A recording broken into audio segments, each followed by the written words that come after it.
Music, one of life's greatest pleasures, has tremendous power. The power to bring a tear to the eye or quiet a racing mind. Music also has the power to heal and has been used through the ages to treat depression, create energy, induce sleep, relieve chronic pain, reduce stress, and even cure diseases. And now, musician and author Michael Tyrrell has created Whole Tones, the healing frequency music projects. These frequencies were studied in the music of King David and believed to have astounding healing effects. Now you can benefit from this revitalized ancient healing music therapy simply by listening daily to this music in the comfort of your own home, car, or office. Reward yourself with the gift of healing and transformation. Don't miss this opportunity to get an absolutely free sample of this music so that you can begin benefiting right away. Just visit WholeTonesLive.com and get a free sample of these soothing, relaxing, revitalizing musical tones. Visit WholeTonesLive.com today for your free sample. That's WHOLETONES Live.com. WholeTonesLive.com. Blog Talk Radio.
Good morning. Welcome to the Neil Baker Psychic Hour. I am Kristen, and I'm here with Neil. Good morning, Neil. Good morning. And today we are continuing our discussion that we started on Wednesday regarding the magic of energy and how we can each start to work with energy in our own lives to manifest our highest potential. But first, of course, I'm going to invite everybody that's in the queue and listening to our show to join us right here on Blog Talk Radio. You can follow us by clicking on the follow button under our profile named the Neil Baker Psychic Hour. And you can join us on Facebook and Twitter. Those accounts are linked under our Blog Talk Radio profile as well. And for those of you who are calling the show for the first time today, we do get to our callers at about 15 to 20 minutes after the show. So everybody in the queue, please do hold your place in line because it makes it easier for me to take your calls in the order they are received. Everybody in the queue will be getting a reading, but we have several callers that have not pressed 1. So if you are waiting to get a reading, 936-951-425 have not pressed 1 on their phone. So we don't know if you're just listening or in the queue. At this point, only 936 is without their hand raised. So we'll see. Doesn't look like they want a reading. But anyway, we were discussing energy, Neil. We were discussing energy. And how to manifest it. How to manifest it? Well, yeah, that's kind of a trick because what usually blocks us from manifesting magical elements beyond the physical realm, because there can be magic in the physical realm, as we all know. Penn and Teller will tell you that, even though they believe that mystics and psychics are a bunch of hogwash, but they do believe in magic, even though they believe it's an illusion. The very thing that blocks us is the physical body. We have to get beyond the physical body to understand the absolute cosmic definition of what magic is all about. Right, because the physicality of energy, the density of energy will keep bringing us down. I mean, it's challenging when one wants to change energy and the physical aspects of what they're trying to change start frustrating them. Mm-hmm. I know it well because, like in terms of maybe a neighbor being quiet, for instance, and that, can be an aggravating situation, not dropping down to that physical, keeping your high spiritual energy intact. Yeah, we can do tremendous feats with physical energy. We can do tremendous athletic feats. We can have a lot of charisma. We can do a lot of things with the force of our voice. We can do a lot of things with the intensity of our strength. There's lots of things we can accomplish in the physical realm, which includes feats that are beyond the imagination in terms of, walking along tight ropes across Niagara Falls, all kinds of things we can do. But that's still defined as a physicality of excellence. When we're talking about the astral body, we're talking more about the subtle bodies that are really composed of what is considered subtle material. And the astral body is kind of the intermediate realm between the intelligent soul and the mental body. And it's also cushioned between the body and the spirit. So we have the soul, it's composed of this kind of subtle material. Now, we even know from caveman drawings that there is something beyond the body. We know that. We've seen that on cave drawings and rituals and things like that. There's ancient drawings about celestial spheres and energies that are beyond the normal physicality of what we look at in the earth. So we have that energy. Plato himself taught some of the idea of the astral plane was rooted in Plato's philosophy, and he related to the astral plane as a heaven of astrology. Now, in his concept, he believed that there was an afterlife, and that our soul actually began a journey, or if you will, an ascent into this mystical, out-of-the-body experience, where the spiritual traveler leaves more or less the physical body and travels in their subtle body, that would be their soul or their astral body, through the dream world and the higher realms and the different layers of heaven and or hell, if you want to look at it that way. So can you imagine this idea? This is where the astral projection idea came. It was birthed all the way back then, and Plato himself didn't actually come up with the idea. It was based prior to Plato, but as far as a significant figure in our history and in our philosophy, we could actually begin some of the discussion there. So in terms of this energy that gets beyond the idea of mortality, gets beyond the idea of the boundaries of the physical plane, we get into an area that is considered more or less astral. And here, when we enter this world, it's actually, at first, it's a swirling world of colors. That's why we designate our chakras in terms of color. Isn't that something they're doing at California Adventure now, World of Color? Oh, it's like fantastic World of Color. Well, this would be the cosmic world of color. Cosmic World of Color. These are cosmic colors. So the green of the chakra system, the blue of the chakra system, is not the same as the blue that we see in the earth. It's a mystical blue. It takes on an astral definition because it's filled with magnetic power. Now, when we talk about magnetic power, can you imagine we're talking about energy that draws in and draws out? We're talking about this kind of bipolar energy that moves in and out. It's very magnetic, it's very electric, and it does take on a certain color, but it also takes on a variety of colors because it has a variety of energies in it that's sort of wrapped up in this astral realm that is more or less regarded as infinity, endlessness.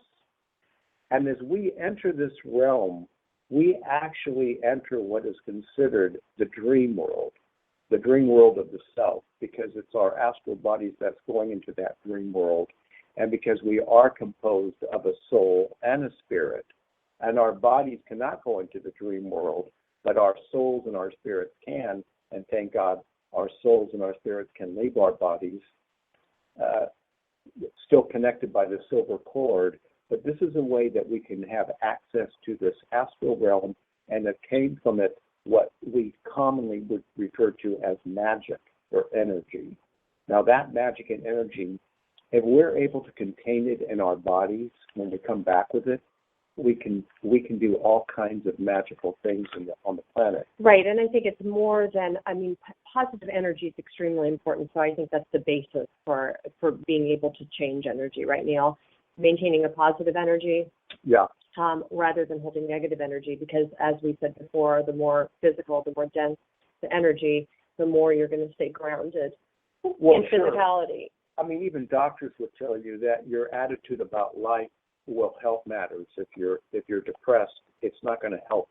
If you're more upbeat, it is going to help. So what the thought is that positive energy is closer to the subtle bodies than negative energy. Negative energy tends to weigh us down. It's like a weight. Positive energy tends to lift us up. So the idea of why people say to be positive is because when you're positive, you're more closely connected to the astral realm than the physical realm. I mean, you can be depressed all you want, but you're basically going to be in the physical world, in the physical planet with that kind of energy, because it is converted as energy.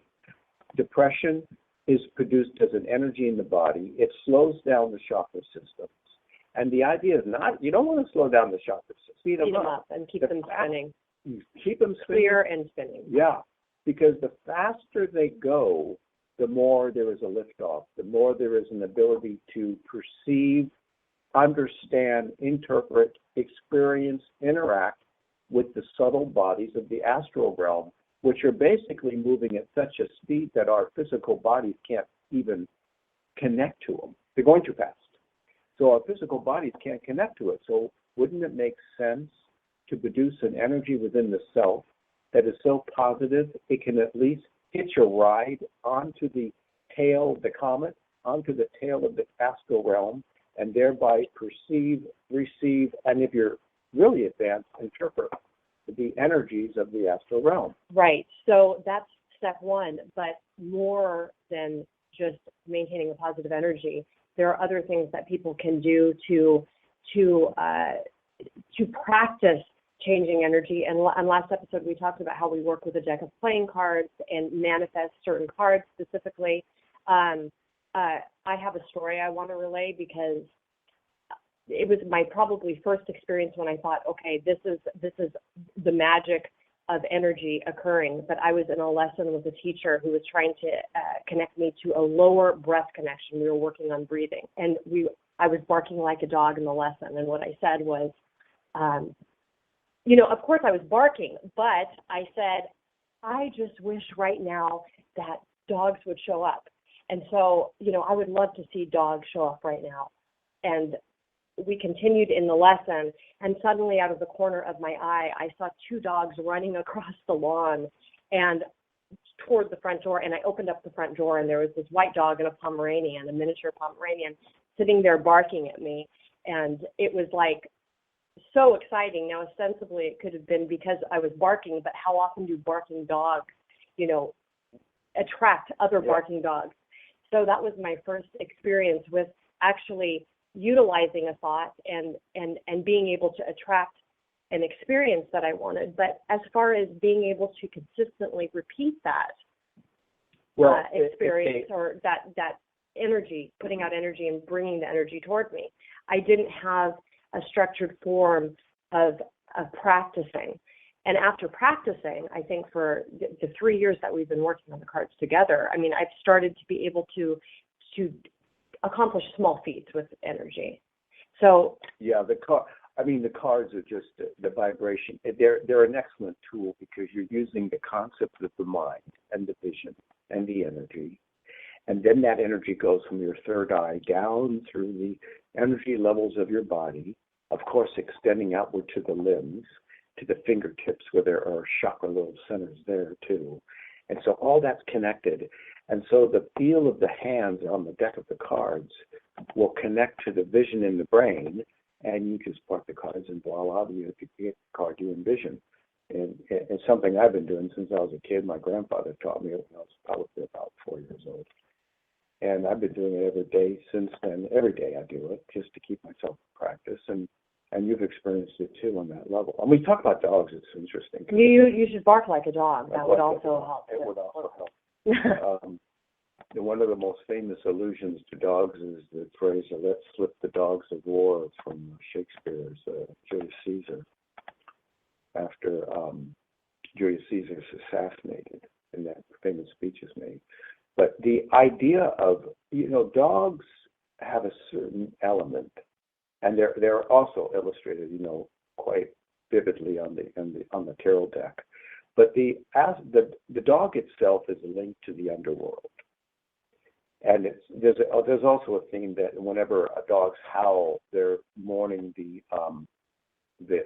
journey of a soul going to hell. There's that theme going, that little theory going. But we're kind of getting off the topic of what the magical element is. So before we get to our callers, which we're going to need to do momentarily, Neil, what are some tools that we can supply our listeners? Well, I mean, we can continue this on Wednesday too. We could pause and continue. It's up to you, but we've got a lot of people in the queue. Well, briefly, I mean, there isn't a lot of time, but when we talk about colors, always know the color of the chakra system, so that you can utilize the theme of that chakra system and the color and connect it to the whirling colors of the astral Right, that's realm. a basic. People knowing the chakra systems, their colors, where they're located, very basic information that everyone should have if they're delving into the world of metaphysics. Yeah, because the chakras radiate energy and they return. So you can always utilize a certain color energy when you're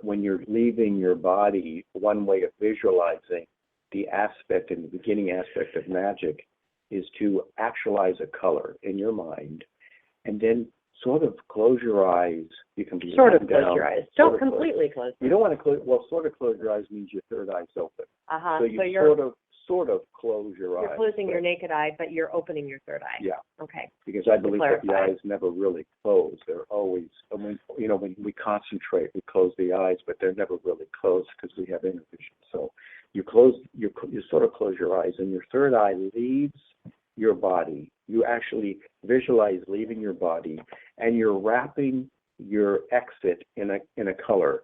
I typically will use blue or anything that is related to the story regions, because the story regions is the dark blue, the energies of the sky sometimes, but they are very welcoming to the aspect of the astral body in flight. So the one aspect of achieving magic is to visualize a color, visualize yourself leaving your body and moving through the astral realm, like moving through space. And as you do that, you start to activate a thought process of what you desire. And I hate to use that word desire because it doesn't really communicate to the elements of the universe, because it's still a physical want. Thing. Exactly. But for the sake of being a little clumsy and I'm still trying to get my point across, that higher element of desire will be the beginning of magic as you manifest it, as you re-entry into the physical plane, back into your body. Right, and the hope would be that as people go through the process of trying to, meditate or utilize these methods to activate energy, is that a higher agenda will be revealed to them as well. Yeah, well, that's because they're connecting to the astral realm and they're getting to the higher self. And there are spirits in the astral realm that are more than happy to greet us and help us manifest that magic in terms of the delight of having body and soul and spirit join with the astral plane and then manifesting that in the physical plane. So there's a great celebration even on the higher planes when something like that is achieved. Well, it's a never-ending conversation. We can continue, Neil, on Wednesday, but I'd like to get to our callers. So everybody that's in the queue, we're going to try to get to you, but please, one question per caller. All right, 404. Good morning. Thanks for waiting. Good morning. How are you guys today? Good. How are you? Who's this? Hi, my name is Tanika. I'm sorry. Can you spell that for us, please? That's TAMIKAH. IKAH. Did you get that? I got TAMIKAH, but I don't know. That's correct. Tanika. Hi. Okay, Tanika. And what's your birth date? 11/26/85. That's whatever you're doing right now. We can hear you better, so stay in that position because it's a little challenging. 8, 9, 10, 20, 30, 36. What's your question? I just want to call about my financial situation. Financial? Okay. Yeah. She's interested in financial? Yeah. Well, Tanika, your financial situation is one that can be actually. I mean, if you're looking for more money, if it's money you're attuned to, and you're looking for a financial change in your life, your birth date actually demonstrates that you have it in your karmic system to get there. Money can be designated as the number 8 in numerology. Now, in your day, it's broken up as a 2 and 6, but it's actualized as a number symbol in your year of 85. And considering that your master number is a self-6, which is the visual number of life, the third eye of life, and let's see, you are 29 years old? I am. 29, 85, 95? Yeah, you're 29 years old. Ah, you're still in karma. So that means, Tanika, that it's going to be more difficult for you to actualize a higher source of money before the age of 33 than it will be after the age of 33. It's going to be a little bit more difficult. So you're going to tend to make money, lose money, make money, lose money, be out of work, this kind of thing. It's a struggle. But, I mean, things get better when you're 33, but you're 29, so that's not going to mean much to you. That's too far away She wants for you. results now, probably. So you want something right now. The only, there's a certain aspect, and I don't know where it's coming from yet, and maybe it might be through a magical channel, but I'm inclined to want to comment on the aspect of music. So first of all, what part does music play in your life as we speak, or in your past, in your immediate past? What has music played in your life? I'm kind of lost about that question, but I don't understand what you're saying. He's asking what role music plays in your life. I mean, are you a musician? Do you have family that's musicians? Be creative with the answer. Think, or is music important to you? I mean, is it a ritual for you? I just like to listen to music to calm down and relax. So you use it to relax. Okay, That's Tanika. the answer. Now, have you ever been on any? Forgive me for probing, but have you ever been on any medication per se for either a body problem or an emotional problem? No. Nothing like that. How about your parents? Anything? How about Tanika? How about with your parents and mother, father, depression? Anything where they had to be? No. Nothing like that. Okay, now what kind of work do you do? What kind of work do you do, Tanika? I'm in customer service. Customer service. Are you having a problem with money right now, manifesting money? Is that why you're asking? Yes, well, my husband walked out on me and my child, and he was my sole income, and I'm looking for employment right now. There. Well, I mean, you're still in karma. You got a problem in there. What did your husband do for a living? I'm sorry that you had to experience this, but what did your husband do for a living? He actually he cleans hotels. Okay, so you're all kind of in struggling mode, and I don't know. I'm still inclined, maybe because we talked about magic in this episode. I don't know. There's something to do with music going on, and music may not be something that you can immediately apply to, Tanika, in terms of how you're going to get helped. But I would have to engage in a deeper sense of what element of music is important to you. There's got to be something. Let me ask you real quick, was anybody in the family inclined to be in a church choir? Were there any religious people in your past?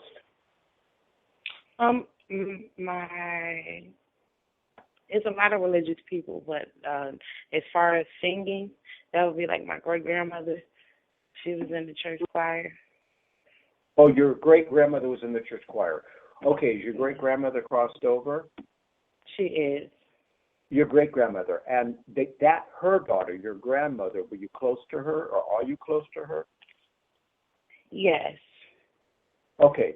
So what I would begin to do, because we've got a lot of callers, what I'm beginning to understand with you is formulating a dialogue through the energy fields of with your great grandmother, connecting it to your grandmother. Who did she say? Is your grandmother deceased or living? Grandmother, not great. My grandmother, she is deceased, yes. Okay. So there's a conversation that I'm having apparently, maybe with your great grandmother and your grandmother, that might begin to establish some sense of boundaries or footing or support for you in terms of your money situation that seems to be coming from them. So they would have to go into a deeper sense of exploration, but that's where it would start, Tanika. And we've got to stop. To get you way out of your problem. We're way over you here. have to start the dialogue with your great grandmother and your grandmother. And Tanika, you're always welcome to call back our show. We just have a lot of callers in the queue, and we do try to get to everybody that calls. So. Okay, no problem. Okay. I really appreciate it. You're welcome. Thank you. Hopefully that's helpful to you. You're welcome. All right, 704. We've got to keep these short, Neil. Okay.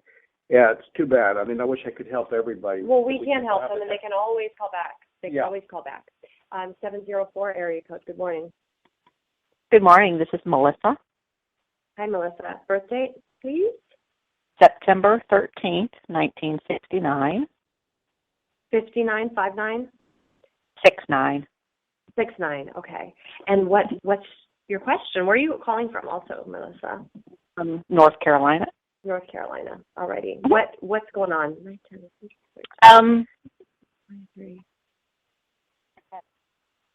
Go ahead.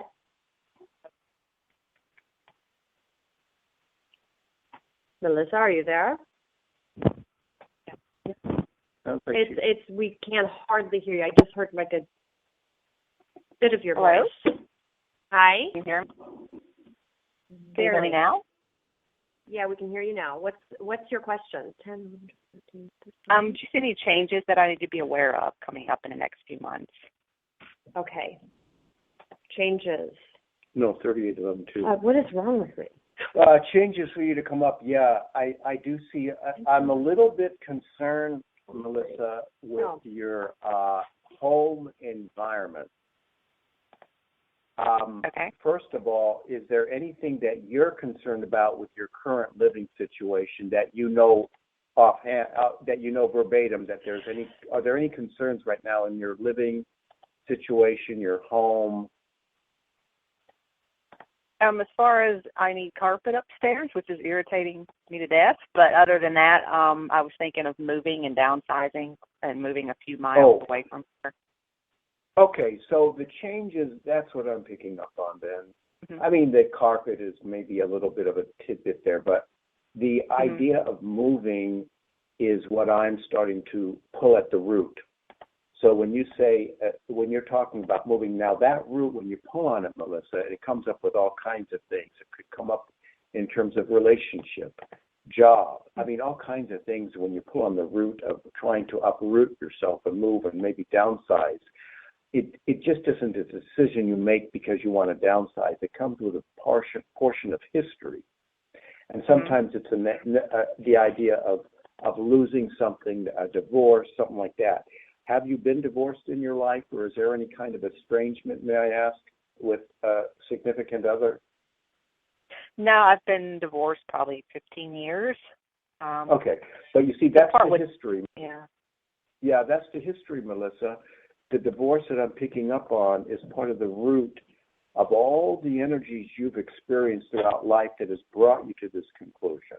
Because if you weren't divorced, maybe you wouldn't be moving right now. Maybe your journey would have taken a different angle. But because of that divorce 15 years ago, you're now in a position where you're thinking about downsizing. And I'm determining that the root of that decision goes all the way back to your divorce, which ultimately through the years leads up to this point in time. So I think you probably should downsize. I think a journey of downsizing is inevitable. I think it's probably going to occur, and it's probably going to occur in your 46th year. So you're going to turn 46 this September. So between September of 2015, September of 2016, there's going to be a move I do see a birth under you, but do you have a child or two children, one child? Do you have a child? I have a 19-year-old son. Yeah. But that's so a child. That's a child. Don't worry. The birth, I didn't mean a current birth. You're 45 years old. I didn't mean you just got pregnant. But you have a child, you see, 19 years old, which was 4 years prior to the divorce. Mm-hmm. And your master number's 2. So as I start to read you through, I'm starting to pull at this root and get more and more psychic validations that the divorce 15 years ago, a child that was born 4 years, you were divorced. I do get a child around you. He's 19, but still, I'm not talking about you having, I'm still your child, and that has nothing really to do with the divorce, but it does in a way, because it's the way that I'm reading the tail end of your karma to how I can get up to the point of where we're going. So there's going to be a change in your environment. It will probably occur at the age of 46, throughout that year somewhere, and then that's going to reset the stage of what you're going to be going through till at least the age of 48 or 49. So it's going to go 46, move, and then from 46 to approximately 49, another set of energies are going to start to rearrange themselves in such a way that you start to look at the next phase and chapter of your life, which will be grouped into probably a period of the 11 years thereafter. Okay. Okay. So it's just a quick brief, a lot of time in there, but the radio can only accommodate a structure of certain kinds of readings. That's right. Right. But, Melissa, you can call the show again, of course, or you can reach Neil directly. I haven't even given your phone number out today, 562-596-7818. And we do hope that Melissa follows us here on Blog Talk Radio or joins us on Facebook or on Twitter. Okay, 561 is our next caller. Good morning. Hi, this is Lena. How are you? Oh, hi, Lena. Lena from Florida? Yep. Lena.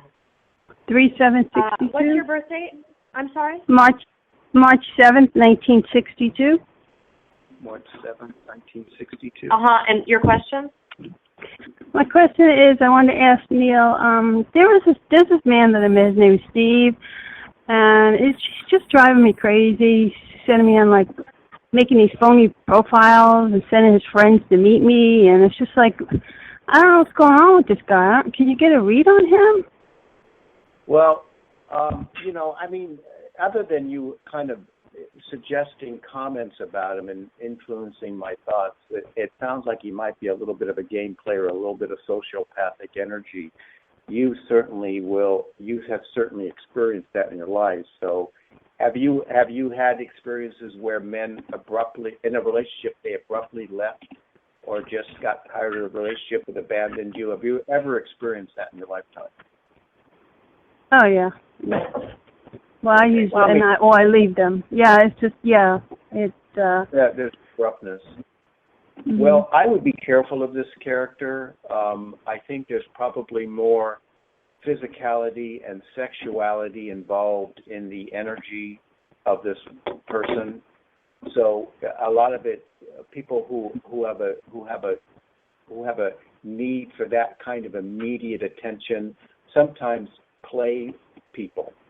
And to me, the best person to win. It reminds me of the people who call, they call these calls you get on the line. It's like 10 people. They call 10 numbers, and whoever picks up, they You mean address. like the robocalls? Yeah. Yeah. And then they're all full of crap anyways. They're not even telling you the truth, and they're trying to sell you something or do something. Right. Mm-hmm. That's what this guy telemarketer. But he's not a telemarketer. He's not a telemarketer, but in the idea of the second chakra, he is. He's a second chakra telemarketer. Yeah. Be careful of this. We coined a new phrase. I wouldn't lean into him if I was Oh. You wouldn't what? I didn't hear you. I said I wouldn't lean into him. I'm just never mind. It's a bad joke. That's an old joke. I bet you heard a lot. Well, I'm pretty old, so the only thing I can tell are old jokes. No, I would move on. Yeah, I stopped going around. I deleted my profile online. I stopped going around to where I know he goes to, so I don't know if I'm going to see him again, because I'm going to try and avoid the places where I think he might be. Yeah. Well, you gotta approach life in a more healthy attitude. You need to, Lena. You need to find not a kind of a dangerous route to how you connect to a significant man, if that's what your preference is right now. What your energy? You're not sure. I'm not saying Well, last week she was gay. This week animal, insect. I don't know. I'm a little my vocabulary is all over the map. You're sleepy. But it's got to be more legitimized.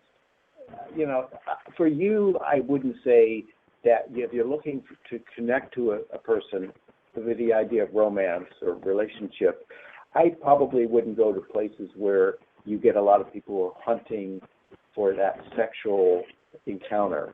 I wouldn't go there. And it's hard, I think, when at any point to meet somebody, but especially when you're getting older and you're not in the bar scene and so on and so forth. So what do you do? Do you have any suggestions? I met him at Starbucks. I wasn't even looking. I just knew him from Starbucks. I didn't meet him at a club or. No. But my point was that people that are generally, I don't know. Some people that are your age do go out to bars, but I was suggesting that's not. I was suggesting that's not how you met him, actually, Lena. Well, I met him at Starbucks. Well, there's nothing wrong with the magical element of meeting somebody at a location and you start to connect. That's a little bit better than going directly to a site where you're going to get people not of the best color. But still, in the attitude of connecting to somebody, I think the first thing you have to do, Lena, is go inside and redefine yourself as a stable woman. And I don't mean you're unstable, but you got to go inside and really redefine yourself, reconnect to your energy so that you attract a different kind of man. And if you met this man at Starbucks and there was a sort of attraction, well, that's getting closer to the range of finding somebody on a more magical element. But I think that because he turned out to be kind of a sourpuss here and he wasn't really involved with any sort of integrity towards your life, no, that means that you've got to go back in and tighten the control panels of your self-esteem. And maybe by that attitude, you can attract, through the radiation of your energy, how you radiate, you attract a different man in form than this guy. So that would be my first quick-witted response to your situation. Okay. I'll do that. All right, Lena. Thank you. Yeah, going inside and readjusting people. There's a trick to that, and it's really a study of the psyche. How we actualize ourselves with a sense of self-esteem is more than just saying, "Okay, I'm going to be stronger." It's more than that. It's a whole energy conference and dialogue that's got to be put out, and you got to make sure that you don't have too many needs in there, desires that get in the way of what's really your actualized self. So challenging. Okay, 425 is our next. Good morning. Hello? Is that me? Yes, that's you. All right. Hi, my name's Catherine. Catherine. Is that with a K or a C? With a K. With a K. I always love that name, actually. Thank you. I was actually named after my mom, so it's pretty. Really? Yeah, Yeah. I like it with a K. I prefer it with a K. I did it with a K. Actually. Yeah. What is your birth date, Catherine? June 24, 86. All righty. 24. Yes. And what question? Are you calling from up north, looks like? Yeah, Seattle, Everett kind of area. Yeah. Yeah, Washington, recognize the area code. 8, Beautiful. 12, 2. Yes, Yeah. it is. 6, 7, 8, So, what's your question? I I've got a lot kind of going on right now mentally. So I was wondering what's going on, what's brewing for me. Just What's what? brewing? A bomb? She says she's a lot going on. Oh, a lot. I thought you said you had a bomb going on. Oh. Well, I got a lot going on. A lot going on. Are you going to sell Too it much? or what? Well, my anxiety's been just going like crazy. It's really ruining my life in a big way. I mean, so I've never really had this as an issue before. I mean, not to this extent. So I don't really know what started it, but it just kind of popped up, and it's really kind of brought me closer to trying to find my spirituality and such. So I want to kind of know if I'm doing the correct thing. I don't know. Why? Well, anxiety can be a real killer. I hate anxiety. And when you're an artistic soul, if you have a sense of artistry and you kind of live on the sort of outskirts, if you will, of society, and you're not really, people who are mainstream people, who are conventional, common people can have, any anxiety can hit any of us. But when you have a sort of artistic inclination, or you believe in more of the esoteric or mystical or spiritual or science fictionary things about life, there's sometimes a certain cosmic connection to the brain that produces a feeling like, God, I feel like I'm opaque in a round world. I can't find my niche. I can't find exactly what connects. So a lot of these people, even this David Foster Wallace, who wrote Infinite Jest, who was a genius of sorts, a teacher, but a novelist, he ended up committing suicide with the idea of anxiety and depression. Very sad story, but when we are... Well, I can see. It really does take you away from your body in a very horrible way. So I can understand, really. Yeah, I do too, Catherine, and I don't know. Sometimes I think what you've got to... I think that, with you, I'm sensing a little bit of artistic kind of quality. Not that you... there might be something with fashion or art or music or something, if at least an interest, if not in profession. But there's got to be... Yeah, good. Well, there's got to be a sense that there's a sense of harmonizing yourself with your heart chakra, which I think is important, and that's vital. Okay. And I think, but it's more than that. That's just the beginning. That's just the balance zone. So for you, I'm inclined to say that chakras have to be balanced, starting with the heart. So there was probably a sense of some kind of loss in your life that might have gotten you off balance, and in spite of the fact that you're a survivor, you haven't maintained the proper balance since then. Has there been a broken up relationship in the last 5 years? Yeah, actually, it was. I had weight loss surgery. My grandpa died, and I left my guy of 5 years, all within the last 5 years. Wow. Yeah. See, so it's complicated. I'm on the radio and I'm trying to give you these quick answers. But it's complicated. I'm getting a vibe about you, but working it out, it takes, it's just not ready-made. It's not like, you're going and you order something and they go, oh, yeah, we already got your order made, and you're wondering how long it's been sitting there. It's right. Something that's got to be composed, but I'm starting to get a feel about you. But in the attitude of stretching it out into a firm answer, I think, first of all, balance. There's been a lot of loss, all within the last 5 years. You're 29 years old, and you had, at 27, so you have a zone going on until the age of 36. That's going to be a cycle of your 9, which is a strong number for you, your master number. So I think what it would be, first of all, is you have to get into a sense of balancing your energy first. Before you look for anything in the world, you got to balance your energy first, which doesn't take a lot of time, but it's got to be done first. You're a little bit off balance. So that would be my first piece of advice to you. balancing your energies with your fourth chakra, and then from there making sure your other chakras are balanced. Yeah, because 4 is our fire number too.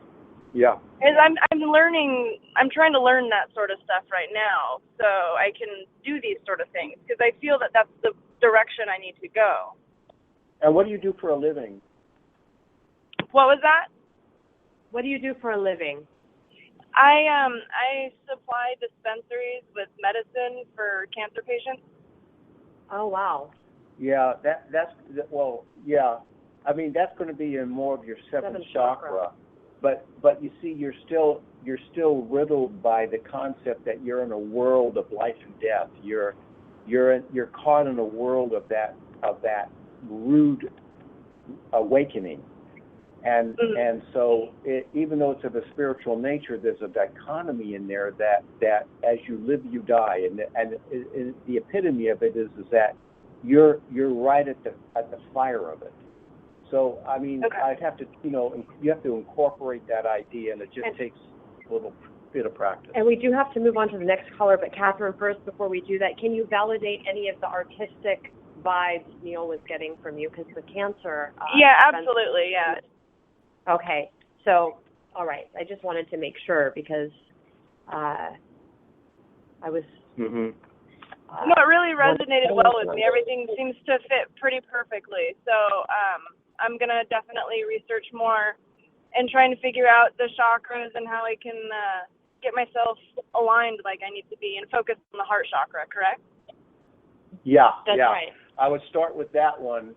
It's a little bit of a balancing act, but you'd have to start with that one to really understand the dynamics of it, and then from there, then go 1, 2, 3, 5, 6, 7.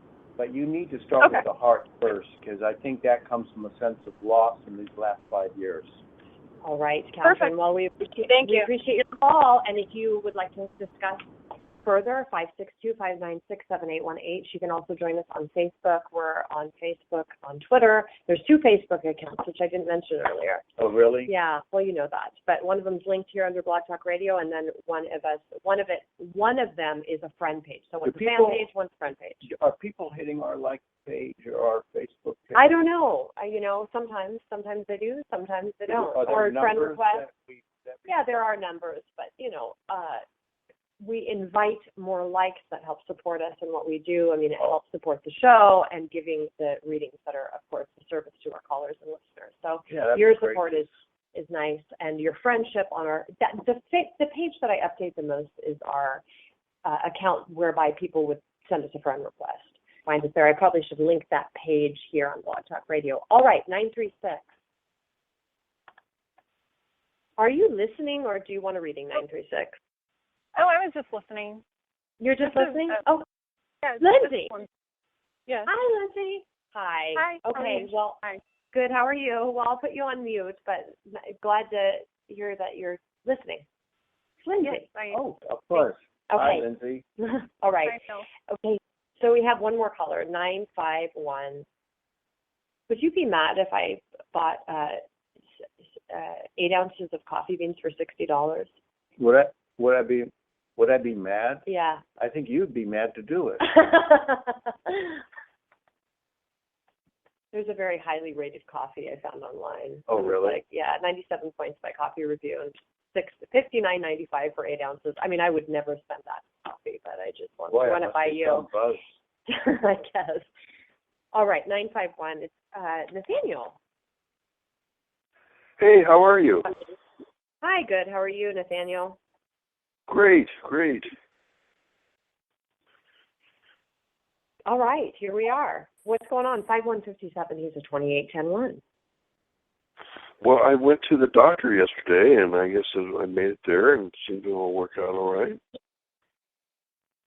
Okay, and so what happened? Because was that the appointment that you wanted rescheduled, and it was rescheduled? Yeah. Or not? Yeah, it was on Sunday. They rent out a chiropractic office for Sunday so they could just, get an extra day in to do it. Oh, so they did it for you on a Sunday, okay, good. And what were the results? I'm not sure. He's supposed to write out a report, so, I really won't know for about 10 days, I think. Okay. Well, is there a specific question you had today, Nathaniel? Just, how's it going to kind of go in the next couple months or the rest of the year or so for me? Do you see anything, or is that too broad of a question? No, it's a fine question. The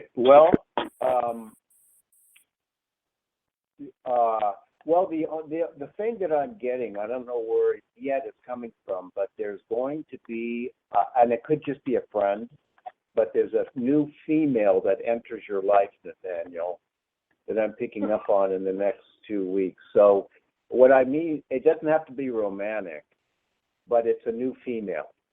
And maybe it's a friend. Maybe it's somebody you start to formulate a friendship with or you converse with. But there seems to be a female energy that you connect to. She's totally new. You don't know her yet.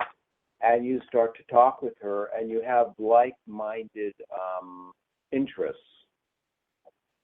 And so I don't know if you are in any position to activate such a connection, whether you do it online or if you do it in some local area where you live. But there seems to be a female coming into your world that's going to be totally new.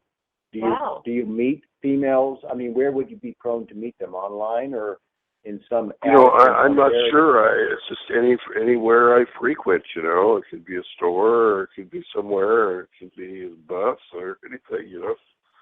I met a girl I met a girl named Linda, and she's actually a 7th degree black belt, and she was a 5-time world champ. And when did you meet her? I met her a couple months ago, and I just walked down to the park over here, Jasper Park, and she's been teaching the martial arts, the Japanese martial art over there. And I went in and I watched her a while, and, I told her I did yoga and martial arts and that kind of stuff. And, it was really interesting. So I had told her I had done astrology, because I know each, day of the year has a thing for me. Like Einstein was born the day of relativity, and it goes on. Jimi Hendrix was born the day of electrifying excitement. So it goes on and on and on.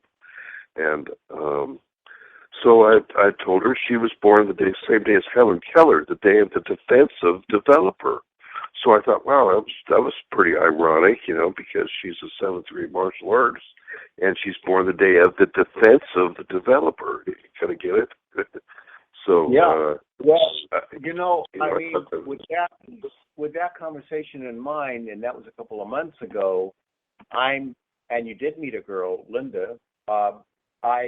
I'm probably picking up on that vibe, if you will, and so it's not over yet, and you're going to be meeting somebody else, so it could be haphazardly, like, She wanted to introduce me to her friend. She said, boy, can I give my friend, is really into astrology, can I give her your number? And I go, yeah, sure. And I text her, her day and stuff, but so that might be the new person there. That might be her friend. And I know that she teaches on Mondays and Wednesdays over here, so today's Monday, so I might run over there and just say hello. I haven't seen her for a couple weeks. Okay, so that's what I'm picking up on. I think that must be it, Nathaniel. So why don't you go back there and say, hey, I'm willing to do a reading for your friend. I could text her too, because I have her number and too. So. Well, she gave you the number, and she was that open and bold about it. She gave me her number. So Linda gave you Linda. Okay. And then she had her card on it too. It was her card. Okay, so reconnect with her. It could be, maybe you could do a reading with Linda, and maybe from there, if she's impressed, you can do a reading with, she'll refer you. And and that might, I don't know if you charge or not for your readings, but if you do, that might be a way of making some money too. But if you're good at what you do, but I think that's what it is. So that's what I'm giving you today. That's where it's coming from. Okay, Nathaniel. Well, hey, thanks a lot. You're welcome. We'll talk to you soon. Okay, bye-bye. Bye. All right. Well, we're out of callers. We had a few people drop today, Neil, so we can wrap up early if you'd like. Okay. All right. Anything else you want to say before I close? No. What time? We got We have 5 minutes left. Oh, but we're done. We're close, feeling close in. done. And we have people drop. Okay. Well, that always happens. Perfect. Okay, so yeah, Okay. we're about through for the day. All right. Thanks, everybody, for tuning in. We're back on the air on Wednesday at 10 a.m. Pacific, 1 p.m. Eastern. Bye.